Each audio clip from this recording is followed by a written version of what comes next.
ایک یہ کہتی ہیں کہ ایک بچہ تھا، ماں کے پیٹ میں 5 ماہ کا وہ فوت ہو گیا، یعنی مردہ بچہ ہی پیدا ہوا ہے، اور گھر والوں نے اس کا کفن دفن وغیرہ سب کا انتظام کیا ہے، تو جو بچہ پیدائش سے پہلے فوت ہو جائے اس کا کیا حکم ہوگا؟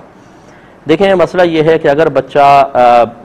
4 ماہ کا ہو گیا تو روح پھونک دی جاتی ہے۔ اب اگر وہ پیٹ میں زندہ تھا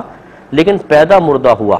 تو اس کا حکم یہ ہوتا ہے کہ اس کا نام رکھنا چاہیے، لیکن اس کا کوئی غسل یا کفن دفن نہیں ہوتا کیوں وہ مردہ پیدا ہوا ہے۔ ہاں اگر وہ پیدا ہو کر ایک بھی سانس لیتا تو پھر اس کا غسل بھی تھا، کفن دفن نماز جنازہ سب چیزیں تھیں، لیکن جو بچہ مردہ پیدا ہوا تو مردے کی نہ نماز جنازہ ہوتی ہے نہ اس کا غسل اور کفن دفن وغیرہ ہوتا ہے۔ اس کا حکم یہ ہے کہ صاف کرنا چاہیں تو صاف کر کے کپڑے میں لپیٹ کر اسے قبرستان میں ضرور دفن کر دیں، ادھر ادھر نہ پھینکیں، لیکن اس طرح کا اہتمام کی حاجت نہیں ہوتی۔ اور نام ضرور رکھیں کیونکہ بروز قیامت بچے کو بہرحال زندہ کیا جائے گا اور اس کو نام سے پکارا جائے گا، اس لیے بے نام اس کو نہیں دفن کرنا چاہیے۔